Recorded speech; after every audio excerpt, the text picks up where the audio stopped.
Alors René Marc, merci beaucoup de répondre à l'invitation du studio de l'IFTM Top Resa. On vient de boucler la saison estivale. 2023 était une année très attendue par les tour opérateurs parce que c'était la première fois depuis la crise sanitaire où on peut dire que le marché s'est un peu remis en place avec quasiment toutes les destinations accessibles. Est-ce qu'on peut déjà dresser un premier bilan de cette année 2023 ?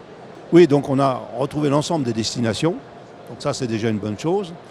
Et puis des progressions importantes. Alors il faut quand même se rappeler qu'on a eu des prises de réservation très tôt, en février, en mars pour l'été. Et après, ça s'est plus ou moins estompé entre mai et juin, ce qui est paradoxal par rapport à ce qui s'est passé dans le passé avant Covid. Le résultat est excellent, puisqu'on est à plus 16% en chiffre d'affaires.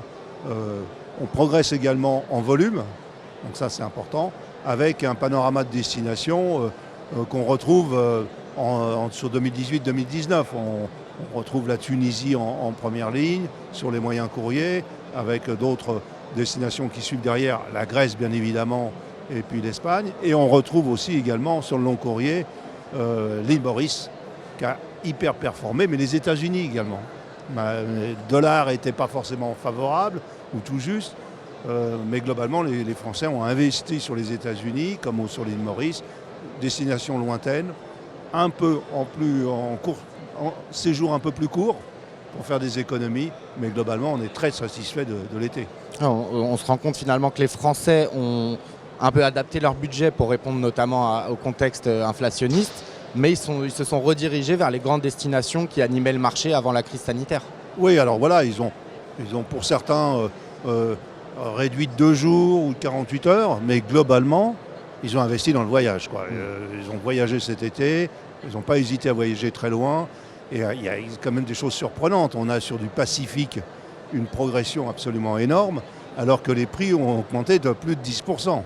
Et bien également sur pas mal de destinations, très long courrier, le Japon, qui s'est très très bien vendu. Et c'est vraiment un phénomène qui a commencé cet été, on verra cet hiver, où on voit réapparaître complètement toute l'Asie pratiquement à son même niveau qu'on a connu. Et alors est-ce que ça veut dire que finalement il y a toute une partie du marché, une partie des clients qui est moins impactée par l'inflation, ou en tout cas qui continue à sacraliser ce budget vacances sur lequel d'habitude il y a des ajustements quand ça va un peu plus mal On a la partie de la réponse, c'est effectivement la revanche touriste, elle existe toujours. Donc les gens ont envie de voyager. Ils sont peut-être allés puiser dans les économies, voire fait d'autres économies par ailleurs, mais c'est vrai que globalement, on assiste à une chose de très particulier, c'est que pour nous, il n'y a pas d'inflation. Alors, il faut quand même savoir que sur le moyen courrier, les augmentations sont faibles, voire pratiquement étales par rapport aux années précédentes. Par contre, sur le long courrier, on a assisté à des augmentations très fortes qui ont été absorbées par les clients sans problème. Ça vient de l'aérien, puisque depuis 2022, on a assisté à entre 15 et 25% d'augmentation de prix de l'aérien.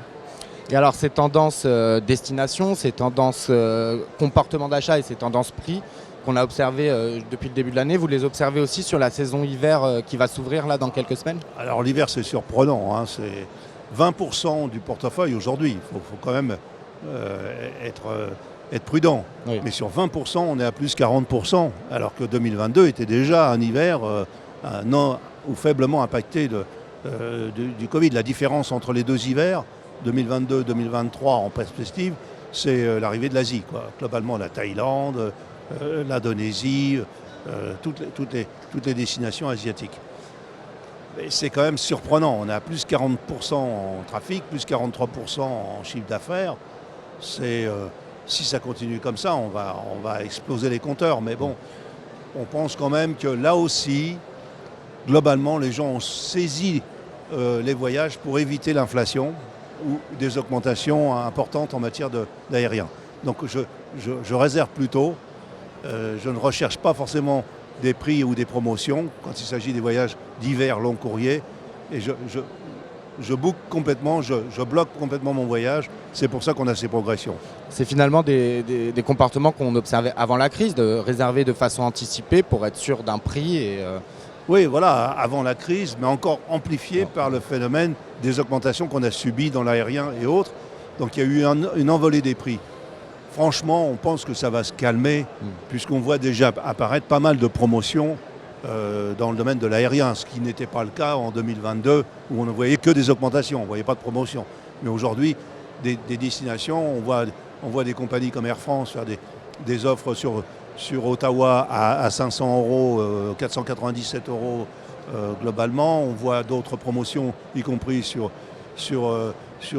l'Asie, sur Singapour et autres. Donc ça réapparaît, ce qui va à mon avis quand même amener peut-être le consommateur à se dire bon, c'est plus la peine que j'anticipe trop mes voyages. Et alors pour ceux qui ont un budget un peu plus serré mais qui veulent quand même partir cet été, quelles sont les opportunités? On voit notamment que la Tunisie opère un vrai retour sur le marché français. Oui, alors on a la Tunisie et le Maroc qui sont revenus en force. La Tunisie occupe la première place en volume, pas en chiffre d'affaires, puisque la recette moyenne elle est de 580 euros. Le Maroc arrive en 4e position en chiffre d'affaires, ce qui est très bien, parce qu'on est sur un produit été comme hiver. Et ça va être vraiment satisfaisant de retrouver la Tunisie pleinement comme on l'a connue, comme un moyen pour certaines personnes de voyager alors qu'ils n'en avaient pas les moyens, quoi. Merci beaucoup René Marc et bon salon. Merci beaucoup.